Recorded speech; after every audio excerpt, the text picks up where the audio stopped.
Chapter 920, An Immortal Encounter on a Deserted Island. Guan observed Martial Resolution's predicament with a slight shake of his head, thinking Martial Resolution was too arrogant. Martial Resolution's method of resurrection and rebirth was insignificant in the face of absolute realm disparity, not to mention the supreme demon god was once a primordial profound venerable immortal, able to see through his Taoist technique at a glance.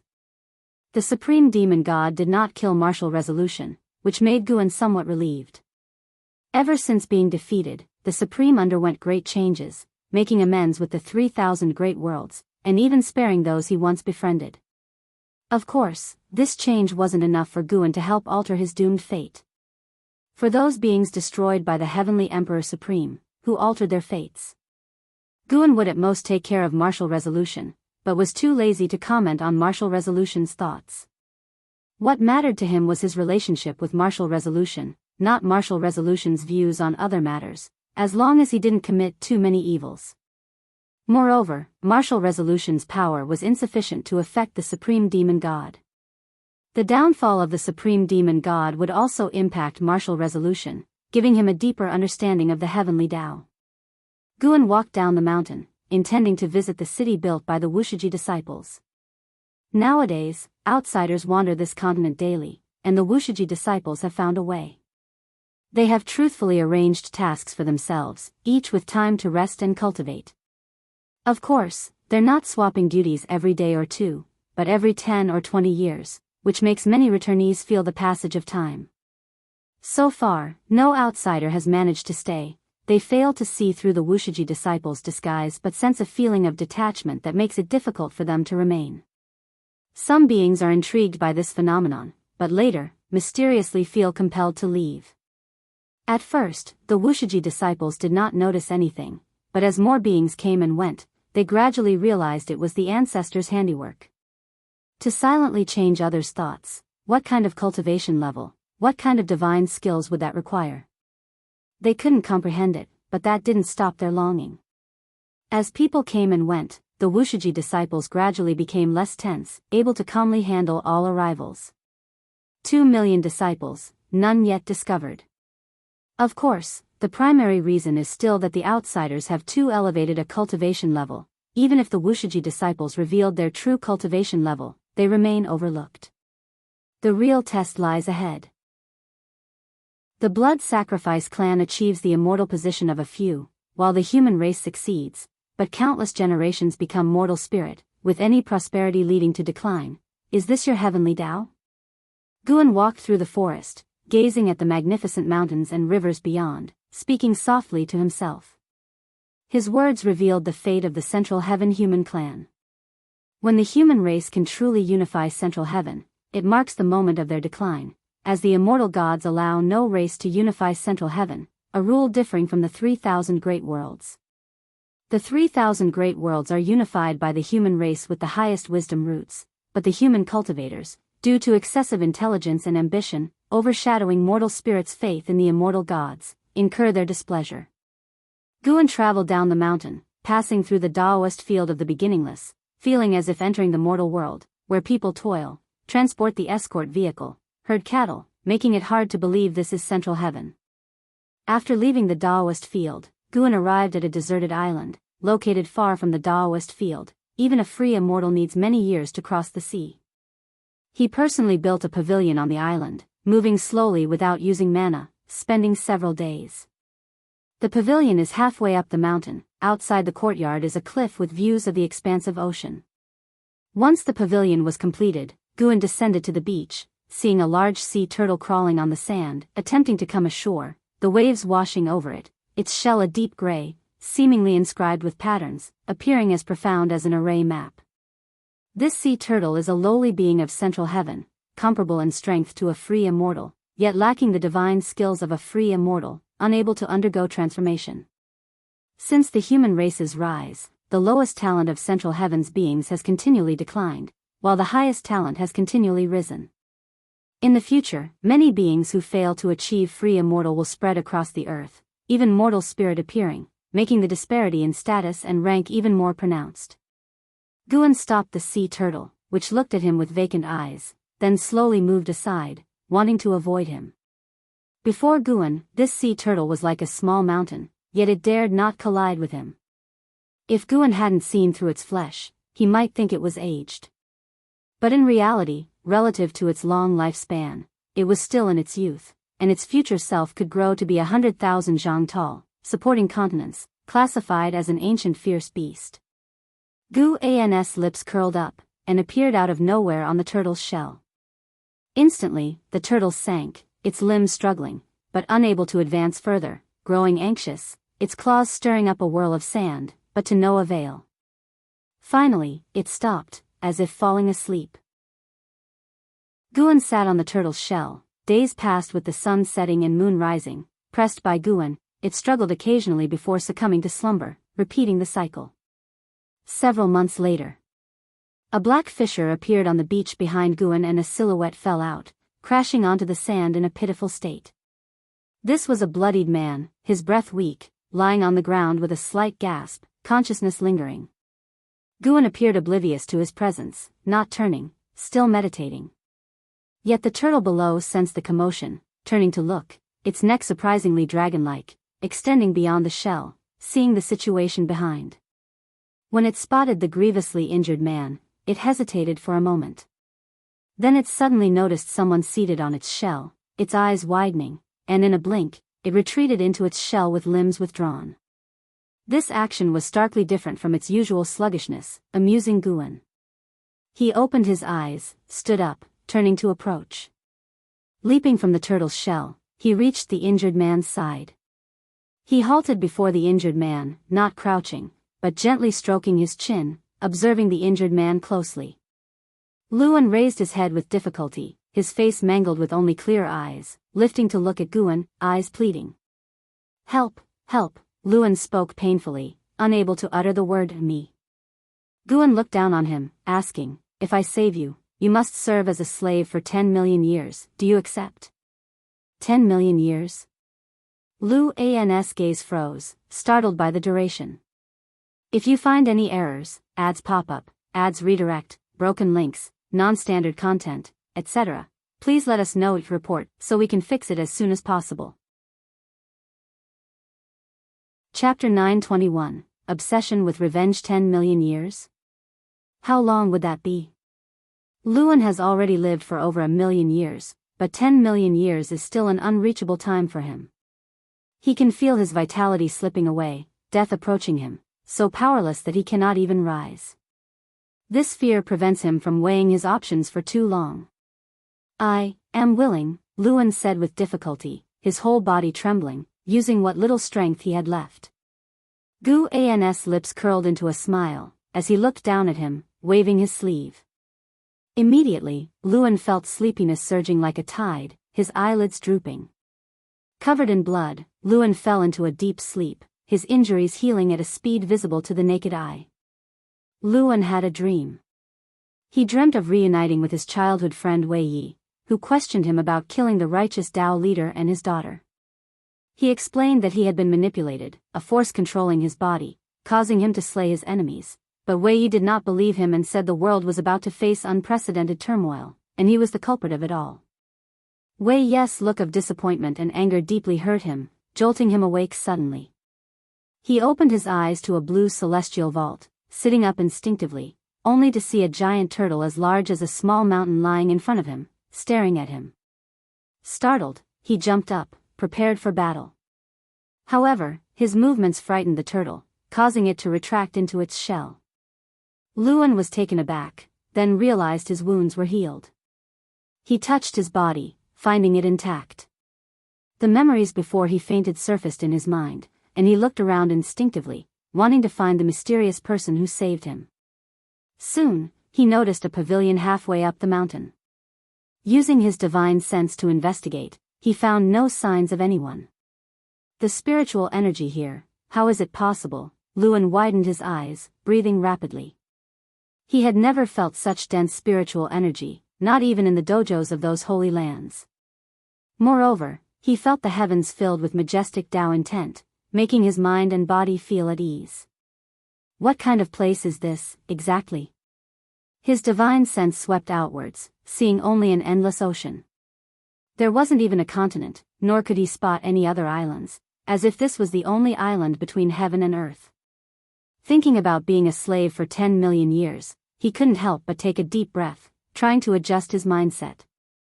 After standing there for a while, he decided to climb the mountain to take a look. Soon, he walked into the courtyard halfway up the mountain. As soon as he stepped in, he stopped in his tracks, shocked to see a man in white preparing to split firewood in the courtyard. What is going on?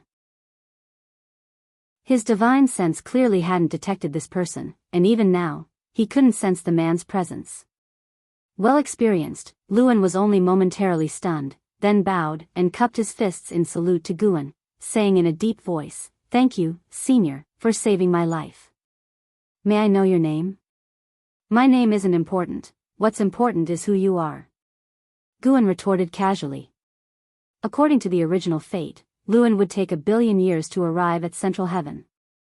He appeared early because he met a fatal calamity. Guan rescued him, bringing him to Central Heaven. The great infinite demon ancestor continuously sent mortals to the heavenly Tao as variables, attracting the attention of the eternal Tao extreme. They were unaware of the demon ancestor's existence, but by chance, discovered Lewin was a heavenly Tao variable, so they intended to possess Lewin. In that battle, Lewin was completely outmatched, and Guan didn't kill those beings, only rescuing Lewin. Lewin thought it was the divine skills tearing through time and space, inadvertently bringing him here. "I am named Lewin, from the Nanjiang continent," Lewin replied promptly. Seeing that Guan had no intention to introduce himself, he boldly asked, "Senior, I agreed to be your slave for 10 million years. May I avenge first? I'm afraid my enemy might reach their end by that time." He spoke sincerely, as he truly thought this way. Though 10 million years sounded arduous, following such a transcendent being, even as a slave, would surely yield benefits. Alone in that world, what hatred drives you so urgently? Guan picked up the axe, splitting wood as he answered nonchalantly. Lewin gritted his teeth, "That person killed someone important to me. I must avenge them. With your current cultivation level, you can't exact revenge." Guan's tone remained indifferent, yet carried an undeniable authority. Lewin fell silent. He began weighing the pros and cons, contemplating whether to forcibly escape, but doing so would violate his principles. Moreover, he might not even be able to escape.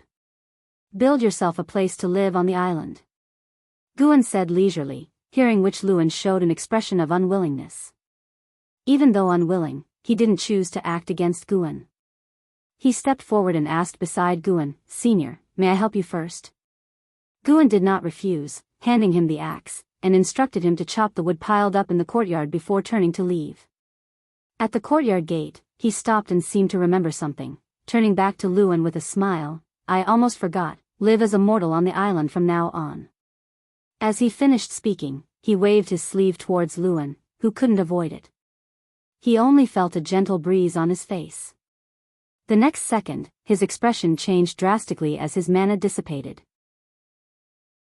Not only that, but even his cultivation level vanished. He could no longer view his internal state, nor did he have divine sense, and even his chi power became feeble.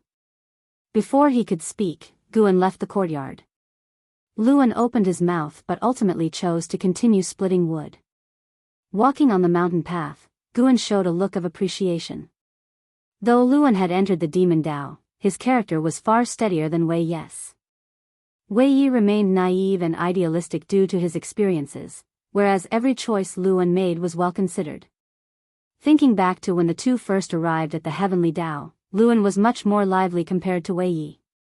As time passed, it seemed their personalities had swapped. Guan started to look forward to what waves Lewin would stir upon returning to the 3,000 great worlds in 10 million years. He didn't calculate to leave himself some suspense. And so, day by day passed. Lewin, having lost his cultivation level, couldn't escape even if he wanted. He hoped his demeanor would prompt Guan to release him sooner, but as time went by, even his greatest patience was wearing thin. 10 years later. On a stormy night, Lewin stood before the pavilion of the courtyard, gritting his teeth, "Senior, I beseech you once more, release me to go back.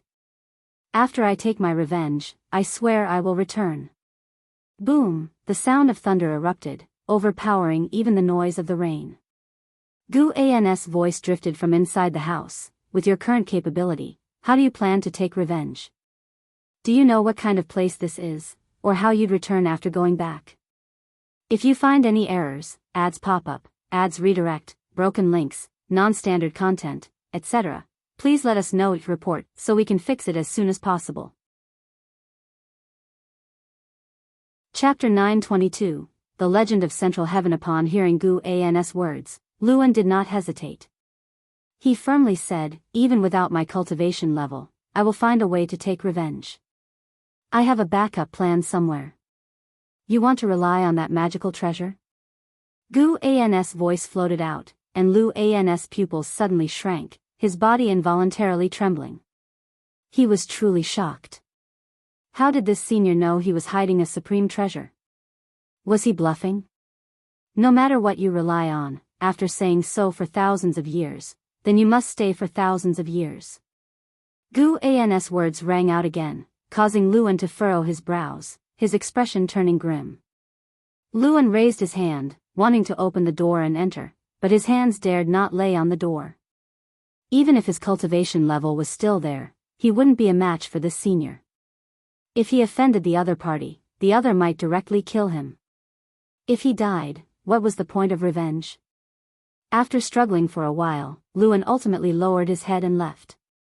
The torrential rain soaked him, and his figure quickly disappeared into the night. After that night, Luan never mentioned revenge again.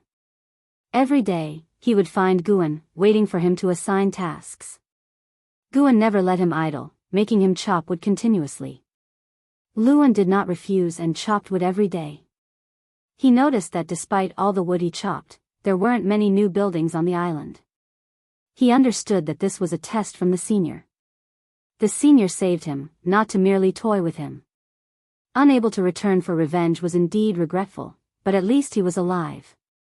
He did not resent Guan for it, maintaining reverence and gratitude in his heart. The longer he stayed on the island, the fewer stray thoughts Luan had. He gradually found meaning in staying, choosing to start over even though his cultivation level was lost. Thus, 1,000 years swiftly passed. Luan continued chopping wood. His cultivation level recovered somewhat but was far from its peak. Guan most of the time stayed within the pavilion, and Luan dared not disturb him recklessly. Until one day, a cultivator flew in, landing on the island. Luan, who was meditating while facing the sea, stood up to look at him. Are you a human race member? Why are you alone on this isolated island? The cultivator frowned and asked. He appeared to be in his 30s, wearing a cyan robe, and looked stern. As soon as he frowned, Luan felt the overwhelming pressure. Alone? Luan couldn't discern the other's cultivation level. His intuition told him that the person before him was stronger than anyone he had met, excluding the senior on the island. Such a formidable presence couldn't sense the senior's existence. How high must the senior's cultivation level be? I crossed space, was severely injured, and lost my cultivation level, resting on this island, Luan answered, not revealing the presence of Guan. The cyan-robed Taoist immediately understood and said, so you are an ascender. No wonder you are so weak. Your luck was quite good to land on this island. If you landed elsewhere, surviving would have been difficult. Ascender.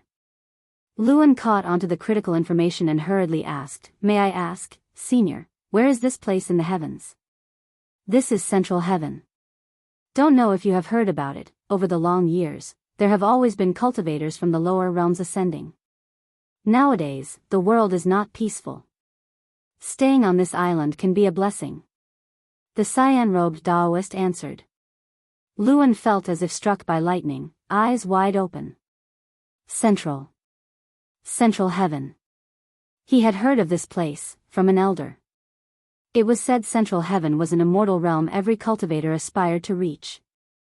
Only by ascending to Central Heaven could one hope to join the immortal class. The greatest wish of that elder was to ascend to Central Heaven. He actually arrived in Central Heaven. No wonder the spiritual energy here was so abundant. The cyan-robed Taoist slightly shook his head, then took out a secret manual and tossed it onto the beach. He leapt, turning into a sword light and disappearing into the sky. Luan snapped back to reality, picking up the secret manual. Supreme Qi Absorption Technique? Luan read the words on the cover, secretly amazed that the human race's language in Central Heaven was the same as in the realms he came from. The word supreme made him feel something extraordinary. He showed a hint of delight, as if obtaining a treasure, turning to head back to his residence. Over the past 1,000 years, with constant repairs, his residence now had 2 stories. He lived on the 2nd floor, with the 1st floor storing exotic treasures he collected, most washed ashore by the sea, considered rare material by him. That turn marked the passing of 10,000 years. 10,000 years later, Central Heaven was still dominated by the human race. All beings of heaven and earth feared humans who were insatiably expanding their territory, leaving nothing but massacre in their wake. The territory of the demon race was surpassed by the human race for the first time, especially with the supreme demon god seeking out demon race great powers everywhere. More human race cultivators passed through the Wushishi continent, while demon beings grew scarcer. Even disciples confined to the continent could sense the dire world trend. Human race cultivators' arrogance was thinly veiled, felt even in conversation. By now, humans firmly believed themselves to be the masters of heaven and earth. Guan stood on a cliff, gazing towards distant cities. At the present, a human cultivator was lecturing at the Taoist field of the beginningless. This was the first instance of such a situation. Though Wushiji disciples were inwardly uncomfortable, they refrained from showing it. An innate golden immortal dares to lecture. Those disciples truly have patience.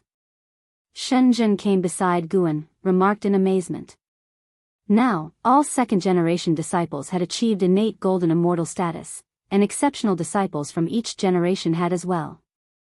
In total, there were over 100 innate golden immortals within the beginningless, a remarkable number, making it a powerful force among the 3,000 great worlds. What of it? Even among those of the same realm, it's worthwhile to listen to others' Taoist techniques. Everyone's path is different. If someone is willing to lecture, it's a good fortune, Guan lightly chuckled. Today, his mood was fine as he decided to abolish Lu An's cultivation level and begin teaching him cultivation anew. In comparison to millions of years, the years Luan wasted were insignificant. You earlier said that humanity would decline at its zenith. Can it be considered at its peak now? Shenzhen turned to observe Gu An's profile, curiously asking. Guan lifted his head to gaze at the celestial vault, replying, "It can be considered so." Soon, an astonishing battle will erupt, marking a turning point for Central Heaven. Hearing this, Shenzhen showed an expression of anticipation, wondering if the immortal gods would intervene. At dusk, in the courtyard. "Senior, Luan trembled all over, painfully looking at Guan. Even his resolute spirit was filled with resentment at this moment, as Guan had again, with a sweep of his sleeve, dissipated his cultivation level. The supreme Qi absorption technique was far more powerful than his previous cultivation technique. The progress of millennia made him very happy, but today, all was for naught. If Guan did not permit him to have a cultivation level, why didn't he say so earlier? Must he toy with him? That was millennia of work. Just like that, gone. Luan clenched his fists, eyes red, glaring at Guan. Guan sat on the steps, leisurely, with both hands on the ground, smiling. "Your cultivation technique is too inferior.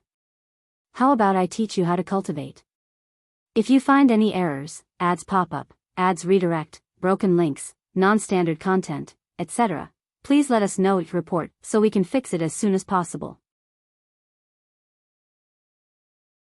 Chapter 923, Battle with the Demon God. Hearing Gu An's words, Luan, who was previously angry, froze for a moment as immense joy quickly enveloped his heart. The grievance of 10,000 years of effort dissipating vanished entirely, and he instinctively wanted to kneel before Guan, but he hesitated just as he bent his knees. He carefully observed Guan, and under the twilight, Gu An's face was obscured by the eaves, making it difficult for him to discern his exact expression. Could this be yet another jest? Guan said leisurely, before you came to Central Heaven, your cultivation technique was already a mistaken path. You should have felt that once you get angry, it's very hard to control your emotions. You think there's another force manipulating you, but in truth, no one is plotting against you. It's just that your cultivation technique is flawed. It was a trap from the start. As for the supreme chi absorption technique, its creator will fall soon, and all who are bound by cause and effect with it will suffer the punishment of heaven. Counting this way, I've actually saved you 3 times. Luan widened his eyes, his expression shifting between gloom and brightness. After a moment of thought, he knelt on the ground and kowtowed heavily toward Guan. The great grace of the senior, this junior will never forget. Luan bowed his head, speaking in a deep voice. Guan carelessly replied, I saved you, taught you, not for repayment, just out of interest. No matter how great your achievements will be in the future, they have nothing to do with me, and you must not reveal our relationship. Just pretend this never happened, understand? Luan lifted his head, looking at Guan with confusion. Why does this sound like a scene between Master Putti and Sun Wukong? Luan thought secretly. Even after spending so many years together, he still didn't know how to respond, as he still couldn't grasp Gu An's personality and couldn't gauge Gu An's likes or dislikes. In daily life, Guan always smiled gently, but when abolishing his cultivation level, he wouldn't hold back, and it was always very sudden. As Guan raised his right hand, Lu An's body shrank in fear, instinctively wanting to retreat. Just as he steadied his posture, Guan pointed his index finger at him, immobilizing him entirely, with different figures manifesting and changing stances in his widened pupils. Just like that, Luan embarked on a brand new cultivation path. Guan created a set of unique cultivation techniques, divine skills, escape skills, and more for him. His days became enriched, filled with passion and vigor. Luan cultivated on the beach, accompanied by the sun and moon. Immersed in it, time flew by quickly. After receiving Gu An's true teaching, Lu An's cultivation speed far surpassed before, completely dispelling the dissatisfaction in his heart. Compared to his current cultivation, everything from before was not worth mentioning. In the blink of an eye, 1,000 years passed by. On this day, Luan was cultivating beside a sea turtle, facing the sea, when suddenly, he opened his eyes, frowning. He looked toward the far end of the sea horizon, seeing the celestial vault gradually turning red, and the wind between heaven and earth was intensifying, with spiritual energy becoming restless, making him feel uneasy. The sea turtle beside him opened its eyes, protruding its head and extending its neck, seemingly trying to see what exactly was happening far away. Unfortunately, with Lu An's cultivation level, he couldn't detect the source of that terrifying aura.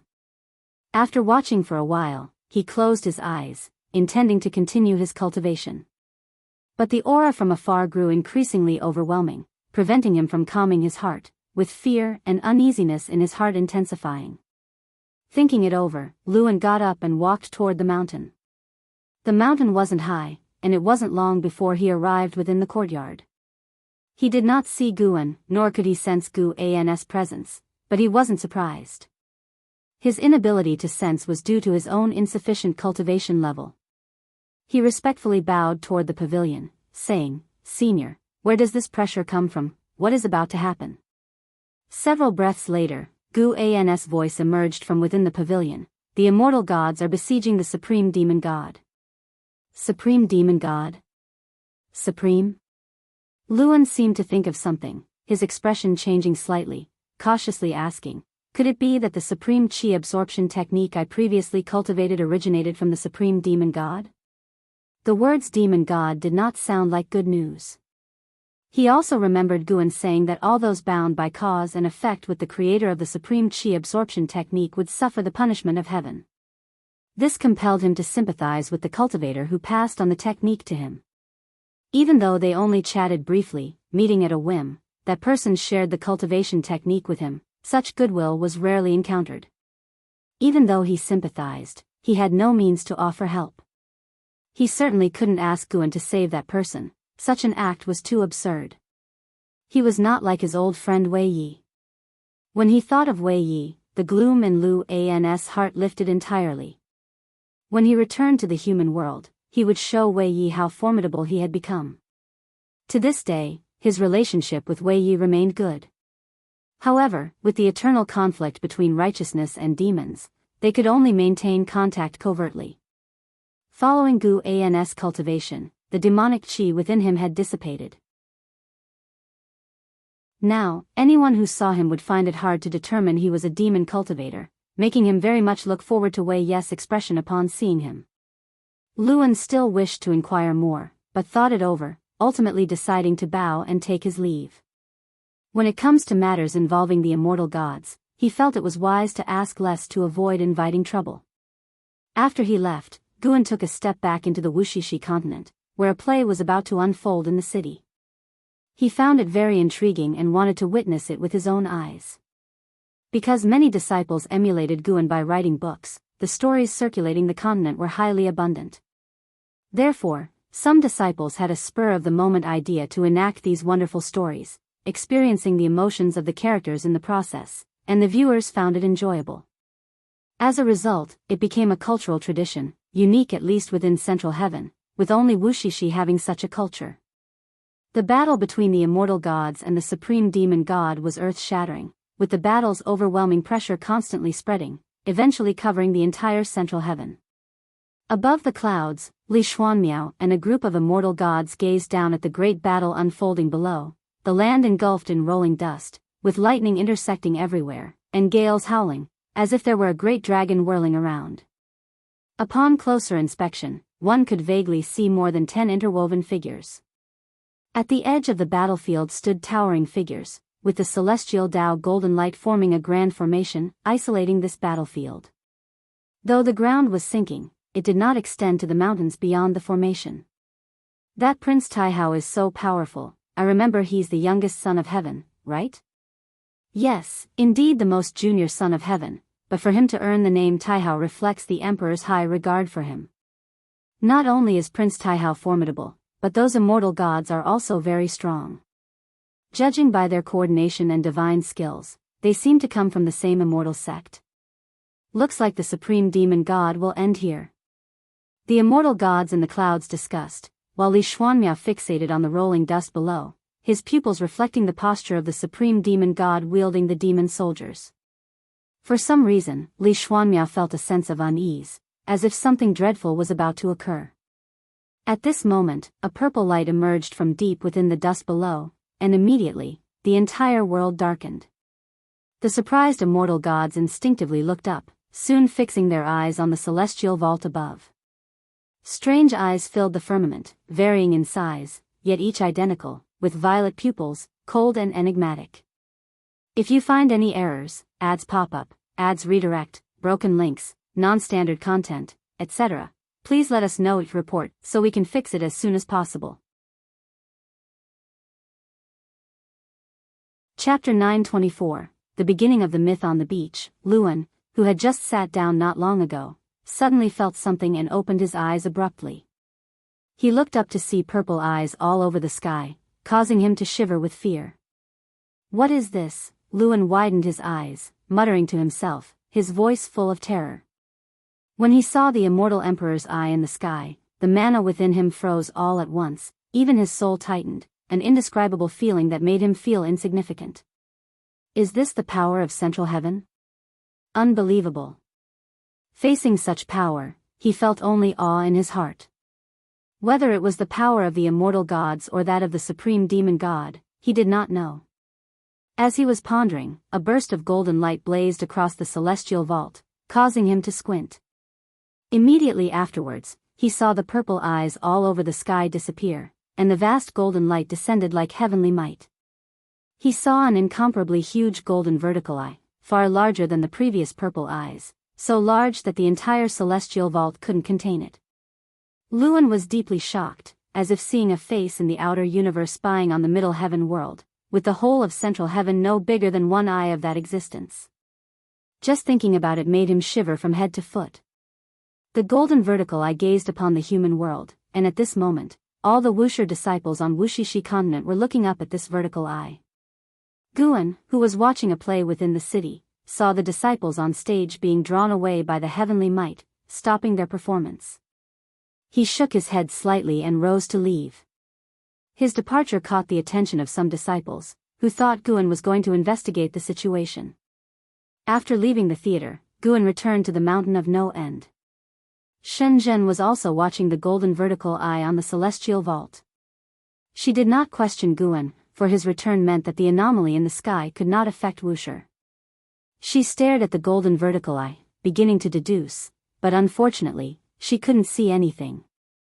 The golden vertical eye surveyed all things in heaven and earth, shaking the hearts of all living beings.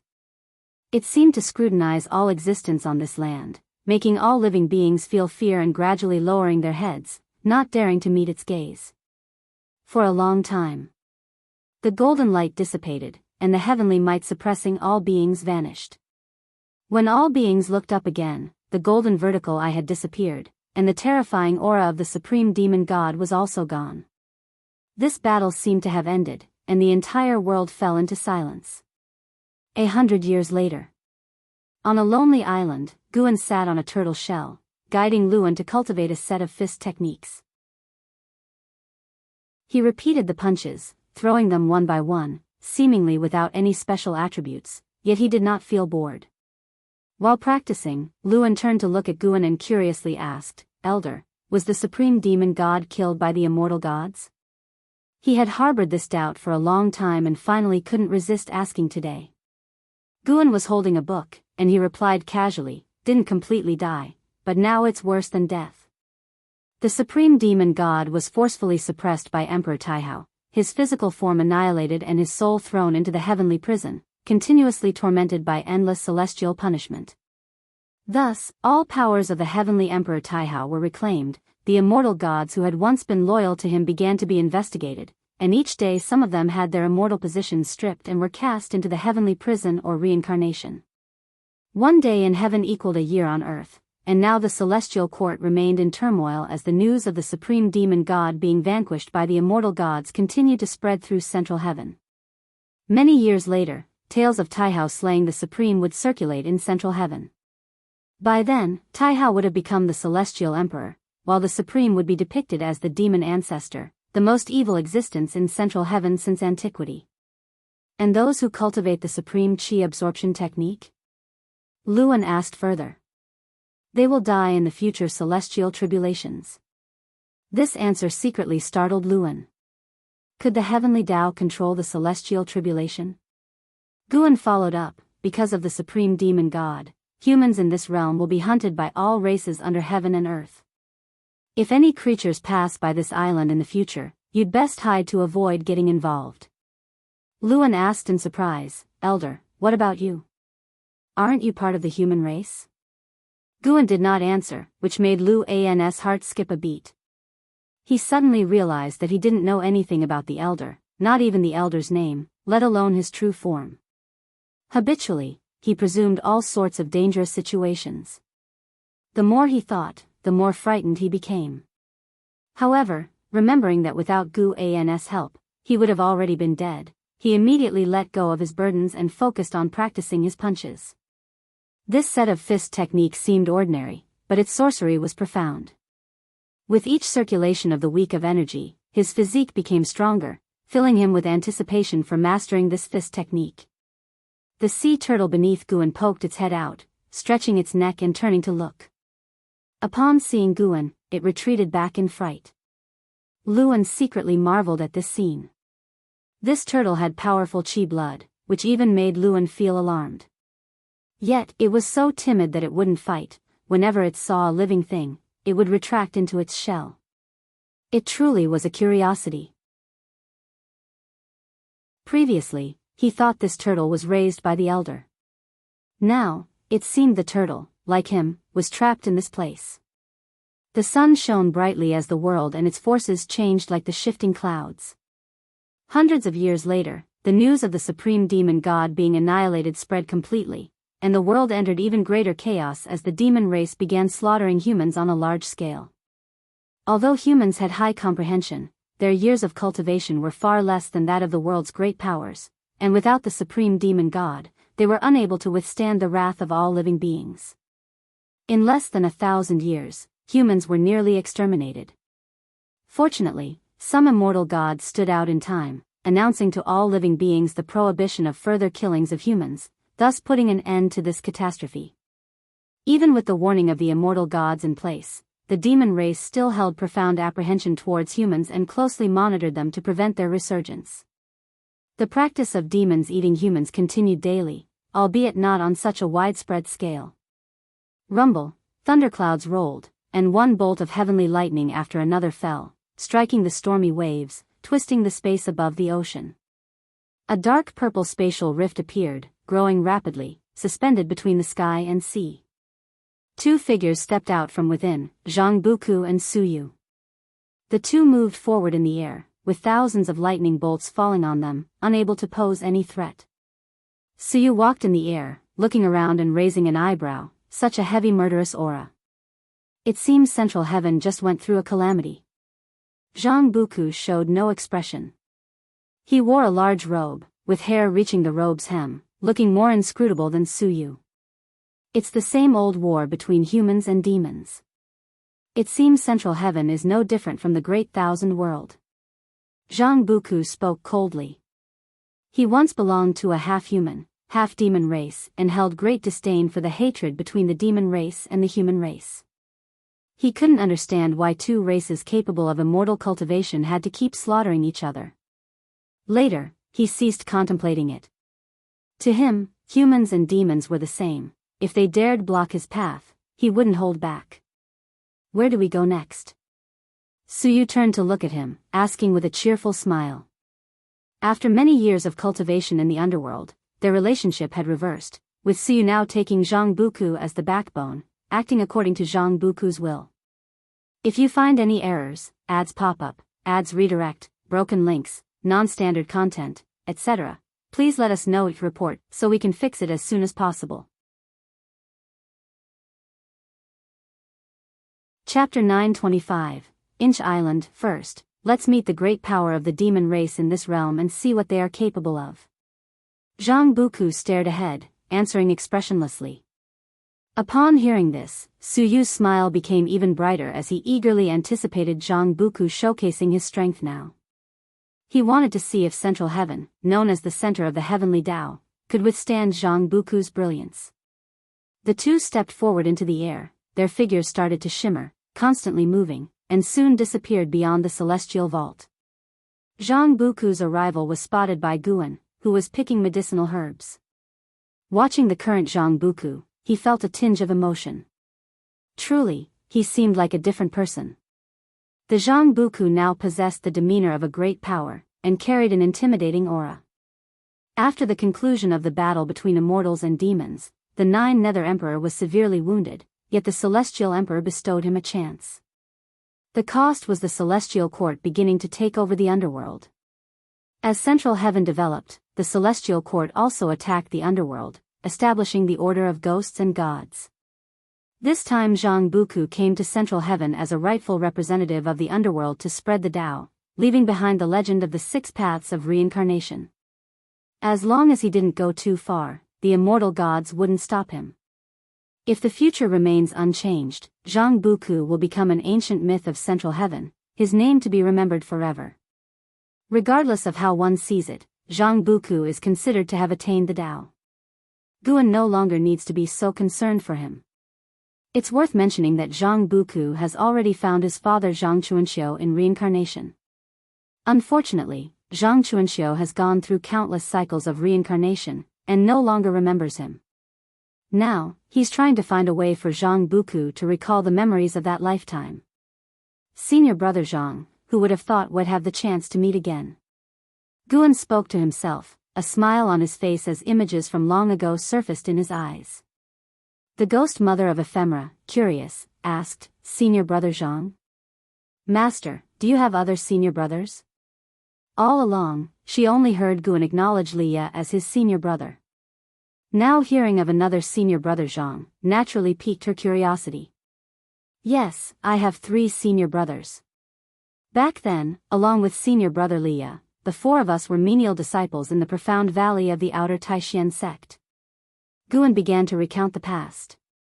The story was plain, yet to the ghost mother of ephemera, it felt very heartwarming. Zhang Chuanxiu was steady, Liya was cold. Meng Lang lived up to his name, reminding her of the scenes of them playfully bickering. She sighed within, realizing her master truly valued past connections. What did these three have to deserve such attention from him? In her view, her master must be an entity that has lived countless years. In this lifetime, he wasn't even reincarnated. Surely, back in the Taishan sect, he was concealing his cultivation level. With unparalleled cultivation, yet able to calmly associate with mortals, what a broad mindset. She always felt it was her master who accommodated Liya. Liya lacked the qualities she found impressive. Without her master, she doubted Liya could even reach the Zizai immortal realm. Of course, she thought the same about herself, which was why she held Guan in such high esteem. Guan could sense her inner thoughts but never pointed them out. Everyone has their own ideas, kept secret. Without voicing them, who could blame them? He casually recounted Zhang Buku's story as well, which impressed the ghost mother of ephemera more than Zhang Chunkius. Half human, half demon, rejected by both races, wandering aimlessly, stirred deep sympathy within the ghost mother of ephemera, reminding her of herself. So, Zhang Buku came to Central Heaven and even resurrected your senior brother? She curiously asked. Guan nodded with a smile. She sighed, I wonder how that cultivator Zhang Chuanxiu would react upon learning your true cultivation level. Imagining herself in her master's shoes, she realized he truly had great patience, a quality she should learn. The two conversed as they continued collecting medicinal herbs. Once Guan finished harvesting herbs, he left alone, with the ghost mother of ephemera watching him leave with a basket in hand. Guan walked leisurely through the fields, continuing into the forest until he reached the isolated island where Luan resided. He walked down the mountain path, seeing Luan cultivating on the beach. Setting all else aside, Luan's attitude towards cultivation greatly satisfied him. With perseverance and constant effort, along with his Saint Tao intent, how could Luan not become remarkable? Guan came to the side of a sea turtle and reached out to stroke its shell. Though the turtle seemed afraid of him, it never left the island. Luan thought it was trapped, but in reality, it chose to stay. Perhaps Guan's Tao intent made it feel that staying would bring Fuyuan. Though the turtle couldn't speak, its spiritual intelligence was not shallow, harboring its own thoughts. Do you think I should name this island? Guan spoke suddenly, startling Luan, who opened his eyes and turned to look at him. Luan's gaze was filled with resentment. Guan always appeared unpredictably, impossible to detect. Though had been startled before, each time left his heart trembling. He worried that more shocks like these might lead him to demonic possession. Despite feeling wronged inside, he didn't dare express it, following Guan's words and suggesting, how about Inch Island? Guan found amusement in the name but appeared puzzled, asking, why the name Inch? Because you resemble Master Pewdie. And aren't you forbidding me from revealing your name? Thinking to himself, Luan awkwardly replied, it just came to mind. Inch is good. Within an inch lies the world, within an inch is the Great Tao. The Great Tao is vast, yet can also be small. From now on, this island shall be called Inch Island. Guan smiled gently, laughing lightly. He wasn't afraid of coincidental names. Chinese mythology should be fictional, even if there were real figures, they couldn't be that powerful. Otherwise, how could the great infinite demon ancestor toy with Earth so easily? Noticing Guan agree to the name, Luan's expression turned peculiar. Continue cultivating. Make the most of your time. Don't wait till you leave, then regret not cherishing the present, Guan said lazily, then turned to walk in another direction. He planned to fish on another part of Inch Island. Here, fishing was truly fishing. He was growing fond of this island. He didn't intend to inform the Wushiji disciples of the island's existence, wanting a place to be alone. Watching Guan's back, Luan thought this island would become a holy land someday. He stopped pondering, continuing his cultivation. The senior was right. He had to seize the time. Even if 1,000,000 years felt far off, he didn't want to miss the chance. Since following Guan in cultivation, he realized this million-year journey wasn't torment but a rare opportunity hard to come by again. A million years later, Wei Yi should still be alive. Maybe Wei Yi would become a leader of the righteous Tao. Then, when he sought Wei Yi out again, he would surely surprise him greatly. The mere thought of it made Lu Angguang's mouth curve upwards uncontrollably. If you find any errors, ads pop up, ads redirect, broken links, non-standard content, etc., please let us know. Report so we can fix it as soon as possible. Chapter 926. Emerging from nowhere after the supreme demon god was annihilated, Central Heaven entered another high-speed development phase. The celestial Tao destiny continued to rise, and every few years, astonishing new beings were born. After experiencing a great massacre, the human race's destiny was severed. Countless human cultivators died during the celestial tribulation, and in terms of talent, each generation was weaker than the last, transforming a once powerful race that struck fear in all living beings into something weak. Because of this weakness, the demon race lowered their guard and no longer focused on the human race. An internal competition began within the demon race. The 7 demon emperors of the demon race each occupied territories, recruited soldiers, and expanded their forces rapidly. As the number of demon soldiers increased, their territories bordered each other, inevitably leading to conflicts. Thus, internal strife began within the demon race. In this grand context, great powers started to establish other races, with the human race's former might still fresh in their memories. Daoist techniques began to flourish, various races were born, and the entire world presented a vibrant vitality. Years flew by like a shuttle. The 10-million-year period for Luan arrived. Now, he had achieved the level of heaven-encompassing free immortal, just one step away from an innate golden immortal. Such a rapid breakthrough speed was indeed swift. Most importantly, his understanding of the great Tao had surpassed the majority of innate golden immortals. In the future, his path of cultivation would only become smoother. On this day at noon, Luan was summoned to the courtyard by Guan. Luan did not see Guan in the courtyard. He looked at the tightly closed door, his face darkened, having already prepared mentally. He took a deep breath, stood before the door of the pavilion, and paid his respects respectfully. The 10-million-year period is up. You should go back now. Gather your things. Gu An's voice floated out from inside the pavilion, the tone calm. Luan immediately knelt down and kowtowed heavily 3 times towards the pavilion. He raised his head and asked, "If I ascend to Central Heaven in the future, may I visit Inch Island to see you? If you can find it, you can naturally come." Hearing Gu An's words, Luan beamed with a smile.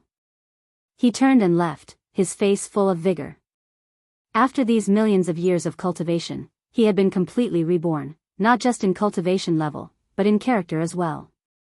After the time of 1 stick of incense, Luan, having packed his belongings, stood in front of his building. Looking at the building that had accompanied him for millions of years, his eyes were full of reluctance. After you go back, don't be so extreme, don't trust others too easily, and definitely don't stray off the right path. A voice came from behind him. He saw a blue-robed youth with a turtle shell on his back approaching. The youth had a handsome face, fair skin, like a scholar, exuding an elegant aura. He was the timid sea turtle who took human form millions of years ago and became extremely close to Luan. Luan had shared all his experiences with him. Luan turned to the blue-robed youth and laughed, "Xuanwu, you better wait for me. The next time we meet, we must settle who's superior." The blue-robed youth called Xuanwu chuckled softly, "I can't possibly lose to you since I've always been cultivating with the master." The two exchanged a glance and both laughed with high spirits, their sharpness evident. Suddenly, a black crack appeared behind Luan, and a strong suction pulled him directly inside, causing him to look panicked. Xuanwu saw this scene and couldn't help shaking his head with an amused smile. The master still loved to scare Luan like this. "Xuanwu, prepare to go fishing with me."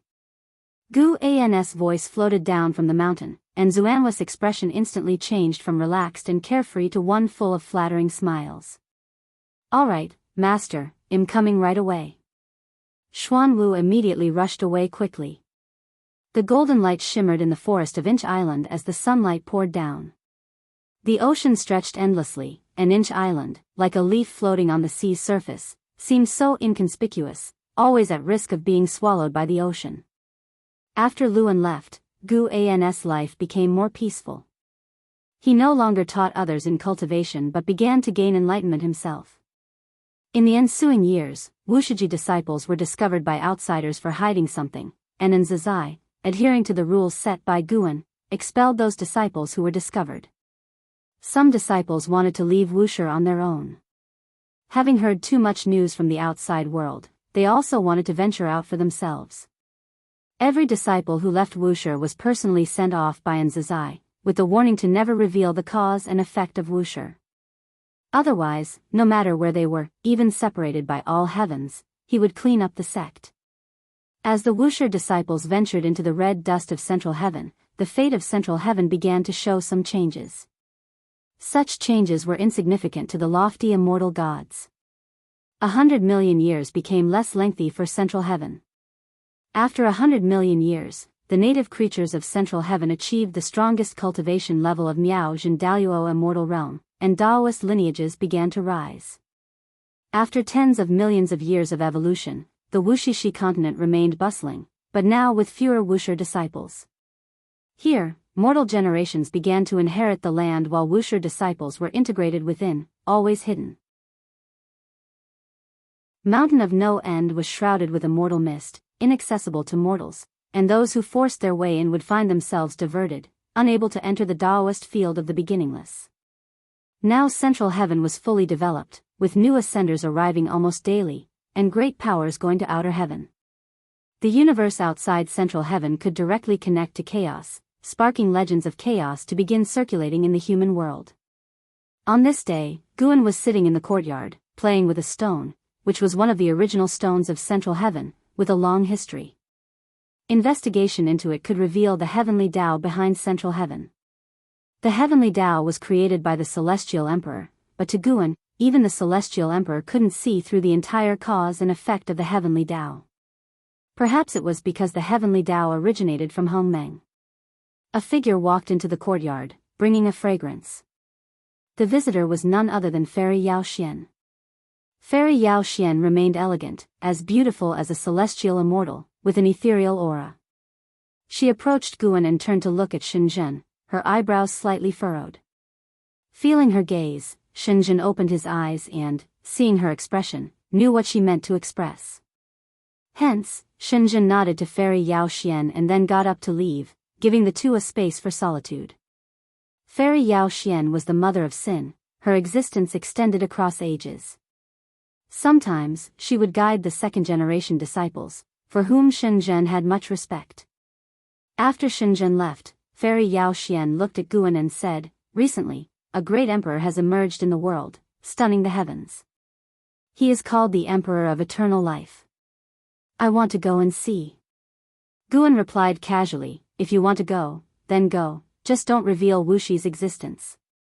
Fairy Yao Xian stared deeply at him, holding back countless questions in her heart, but ultimately did not ask. She turned to leave. With that turn, thousands of years passed. Thousands of years later, fallen leaves filled the courtyard. Fairy Yao Xian returned, while Guan still sat there, admiring the stone. Shenzhen saw Fairy Yao Xian return and immediately got up to leave. Fairy Yao Xian came before Guan and said, "That Emperor of Eternal Life looks exactly like him, even his temperament, but I can be sure he is not him. If you find any errors, ads pop up, ads redirect, broken links, non-standard content, etc., please let us know each report so we can fix it as soon as possible."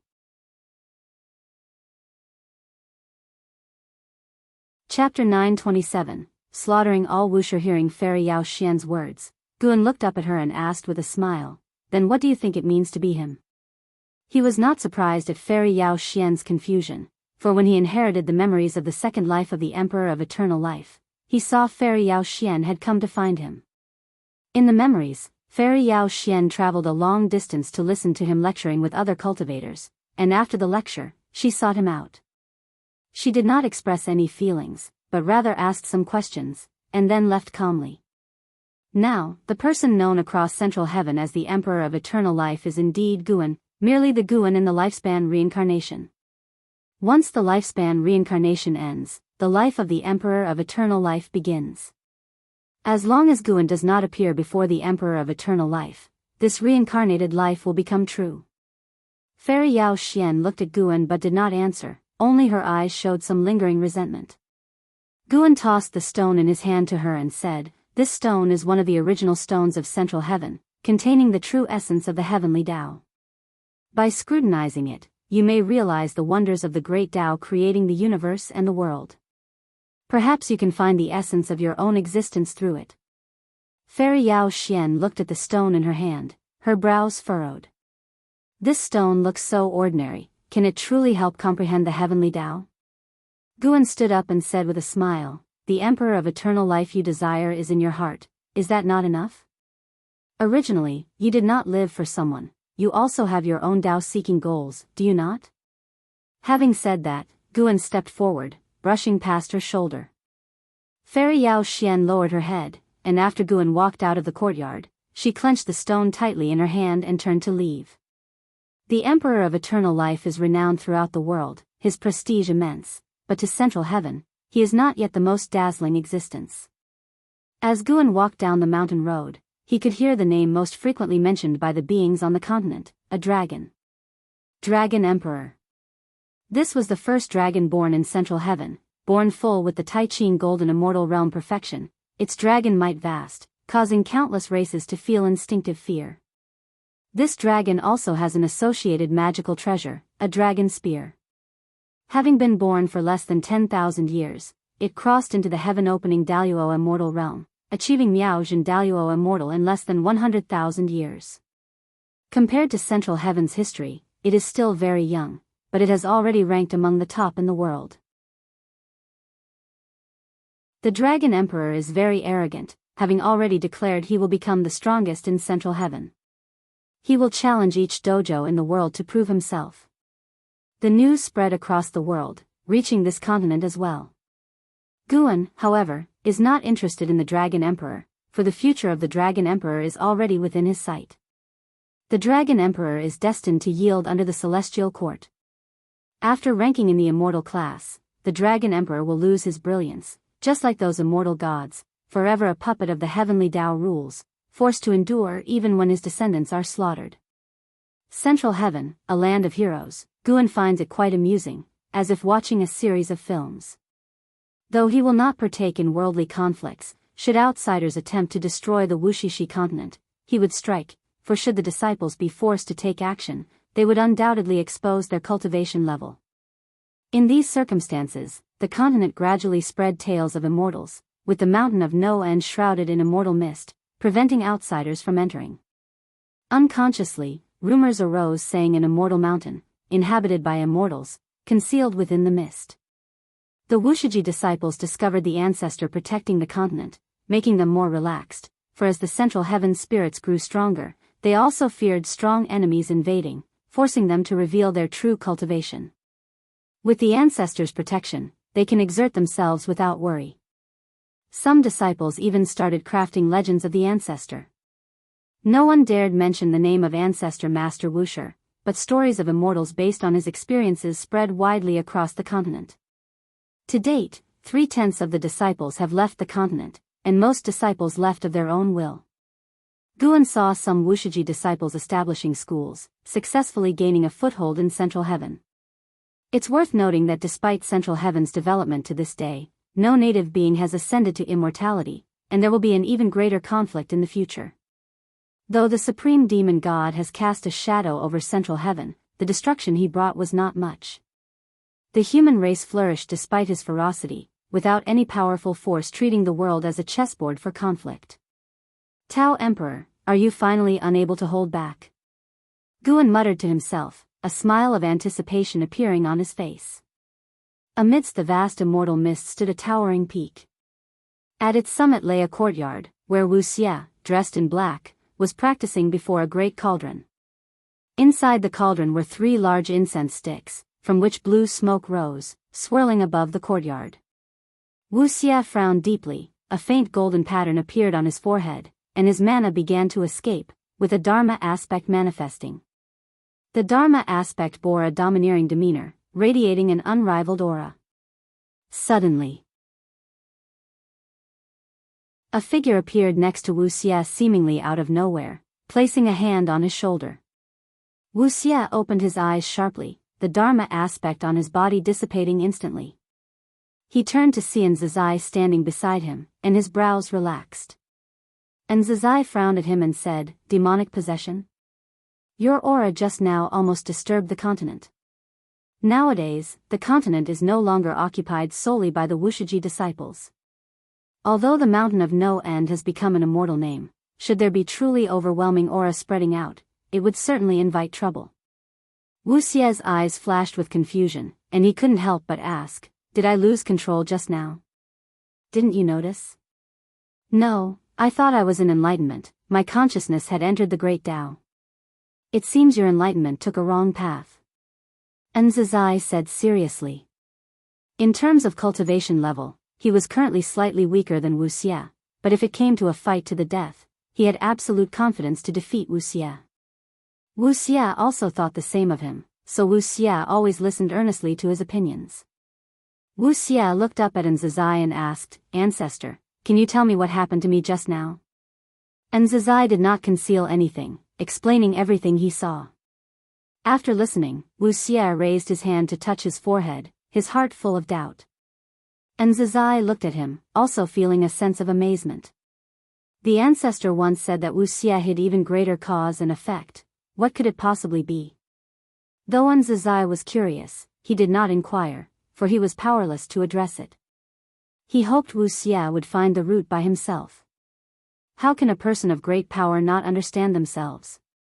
Wuxia turned back, closed his eyes, and pondered carefully, while Nzazai quietly guarded by his side. Soon, Wuxia's mind again immersed into the great Tao. His mana once more uncontrolledly overflowed, and a mysterious Dharma aspect began to manifest.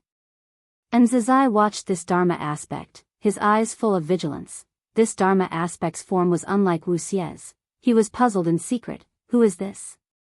Seeing Wuxia's aura grow stronger, Nzazai had to act again, waking Wuxia. As soon as Wuxia opened his eyes, he showed a look of terror. He looked up at Nzazai and said with a trembling voice, "Ancestor, I seem to have caused trouble. He is coming to find me and wants to slaughter all of Wuxia.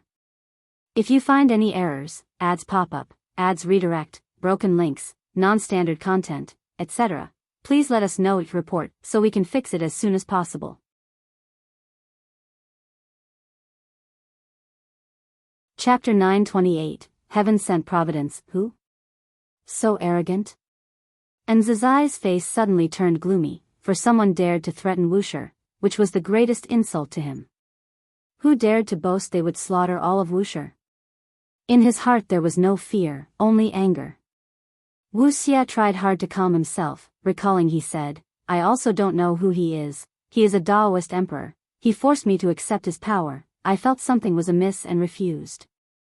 Afterwards, he threatened me, saying he would come to me himself, to annihilate those of the same path as me." Those of the same path made Wuxia think it referred to fellow disciples of Wuxia. Nzazai pondered for a moment and said, "Come with me, we will go see the ancestor."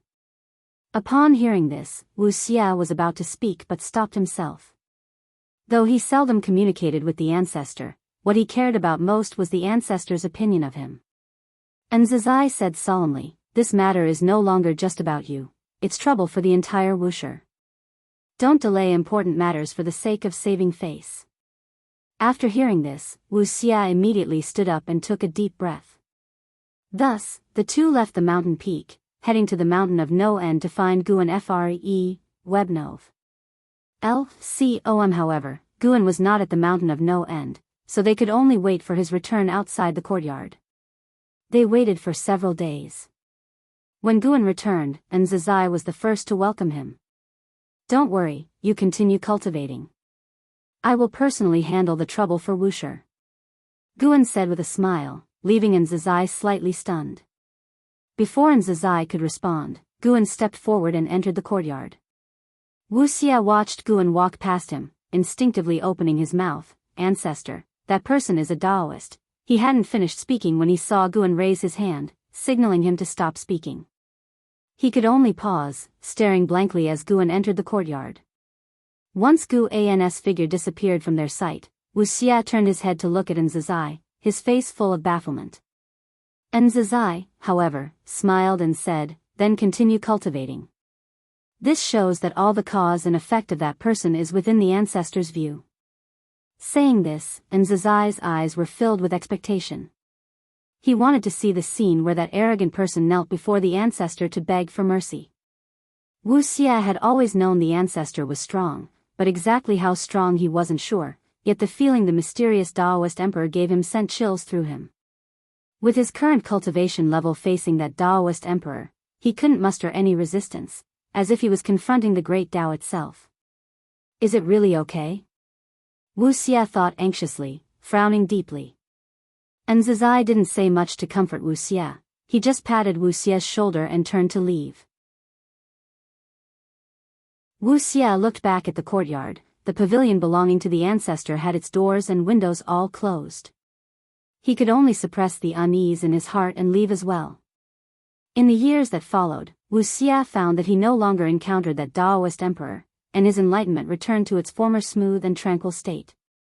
He suspected it was the ancestor's doing, allowing him to completely let go of his inner unease and focus on cultivation. Rather than relying on the ancestor's protection, he more wished to be the one who protected Wuxia. The sky was filled with red clouds. A large river spanned across the wilderness, dividing the land in two. The river's waters surged and roared, stirring up rows of splashes on both banks, magnificently grand, the momentum overwhelming. On one of the riverbanks, Leah and Martial Resolution sat drinking together, with a small table between them laden with cakes and fruits, very exquisite. Having finished a cup of wine, Martial Resolution praised, "Brotherly, I didn't expect you to have such elegance. At our cultivation level, we have long practiced fasting. Few people are like you, preparing wine and snacks." Leah laughed and replied, "I learned it from junior brother Gu. No matter how high his cultivation, wherever he goes, he always has the leisure to enjoy everything, appreciating the world with a mortal's perspective. I find it quite right. After all, we are all mortal, that's our starting point." Speaking of Guan, Martial Resolution also felt deeply, sighing, "I wonder where Brother Gu is now. Don't worry, with Central Heaven's development trend, he will surely come eventually.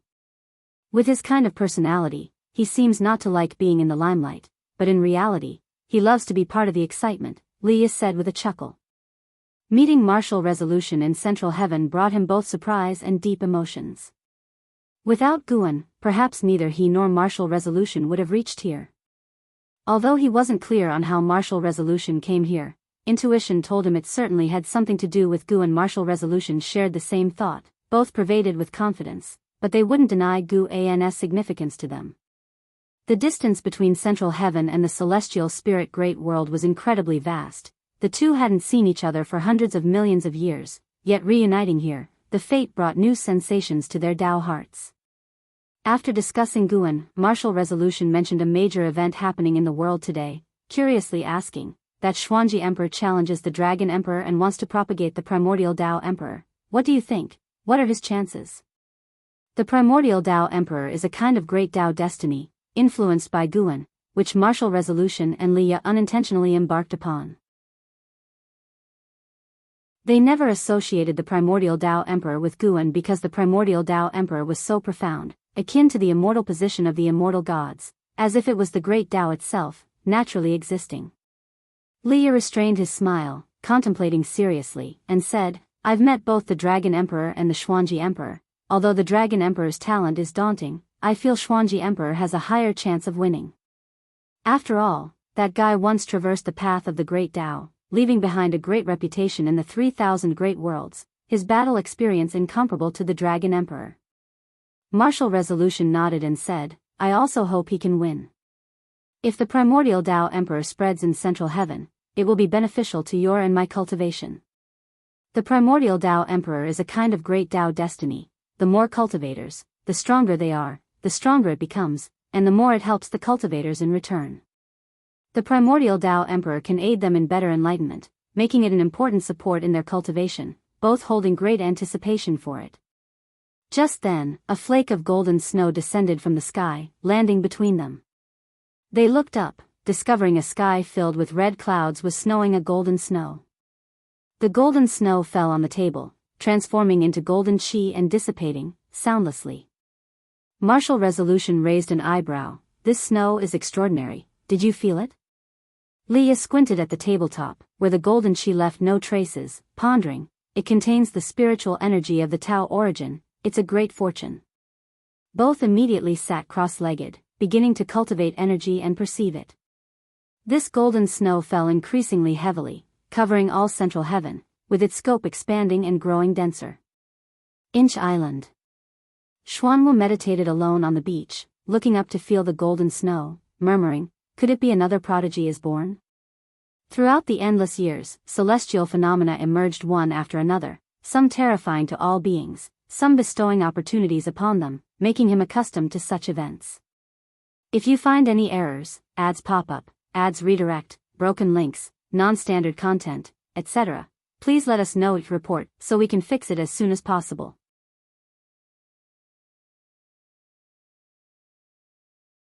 Chapter 929, Transcending the Heavenly Tao. The golden snow fell for 7 days and 7 nights. Upon landing, it transformed into mist and dissipated without a trace, no water, no other marks, and the earth remained unchanged, but all living beings between heaven and earth were blessed by its grace. Some beings, through this opportunity, broke through the bottlenecks in their realms that had been stagnant for so long. Some were severely injured, on the brink of death, and were saved by this golden snow. Many others gained insights to create cultivation techniques and divine skills. The myriad creations surging forth in the world made all living beings rejoice, and they were filled with gratitude toward the creator of this miracle. In central heaven, every being bathed in the golden snow knew a name. True Yuan Ancestor. This true Yuan Ancestor did not call out to all living beings, yet this name emerged in their hearts, and they could even glimpse his blurred silhouette. Because of this miracle, the true Yuan Ancestor instantly became the supreme great power in the hearts of all beings, for throughout history, no great power has ever bestowed such a miracle on all living beings. The vast majority of beings believed true Yuan Ancestor to be either an immortal god descending to earth or an outer heaven great power arriving. Central heaven could actually nurture such a great power, indeed a talent of primordial profound venerable immortal quality. Guan rested under a tree, a leaf covering his face, whispering softly. He was alone in this grove, unafraid of being overheard. This true Yuan Ancestor is a newly born being of central heaven, and this miracle was bestowed in celebration of his birth, also letting all beings know of his existence and power. True Yuan Ancestor was born as a heaven-opening Daluo immortal, surpassing all beings in talent. He carried a mission, upholding the will of heaven and earth, and Guan could see a trace of the celestial emperors while surrounding him. He did not have such talent because of the celestial emperor, rather, it was his extraordinary talent that attracted the celestial emperor's attention. The celestial emperor was still in a state of reincarnation but could sense any changes in the heavenly Tao if they occurred. Guan lay under the tree, enjoying the quiet environment while observing this true Yuan Ancestor. Due to the celestial emperor's attention, the fate of the true Yuan Ancestor was constantly changing, with various destinies, some good and some bad. Finally, the celestial emperor's indecisive mind was settled, but unfortunately, what was decided for the true Yuan Ancestor was not a path of enlightenment, but a path of abandonment. Guan felt sympathy for the true Yuan Ancestor, but with no personal ties, he would not help him. He pondered the relationship between the celestial emperor and the heavenly Tao, wondering if the celestial emperor had never become a saint because of too deep an obsession. The celestial emperor's desire to control the myriad things of the heavenly Tao was exceedingly strong. Although he seemed to be above all, distant from all beings, in reality, the fate of all beings lay in his hands. Even though Guan had attained sainthood, he found that the holy Tao was not fixed. During the growth of his lifespan, he contemplated the different paths to sainthood. Even as a saint, he could not help others achieve sainthood. The primordial Tai true saint transcends even the great Tao. Every saint is equivalent to an entirely new great Tao, a stronger great Tao. Observing the path to sainthood is about observing how to create the great Tao. True Yuan ancestor is the greatest talent in the history of Central Heaven, but the future may not be so. Guan watched True Yuan ancestor, peering into the myriad things of all beings, seeing things even the celestial emperor could not see. The heavenly Tao creates heavens and earth create living beings, and among these beings hides a power that surpasses the heavenly Tao. This is a very deep force, not cause and effect or destiny, but an enigmatic power. This profound power gives all beings the hope to transcend the heavenly Tao. Guan immersed himself, entering the consciousness of the heavenly Tao. To him, the heavenly Tao now posed no obstacle. He could enter the heavenly Tao itself, see everything within it, and even access every corner of the heavenly Tao. In the valley, long willows with pink petals swayed in the wind, countless petals danced, and colorful butterflies circled.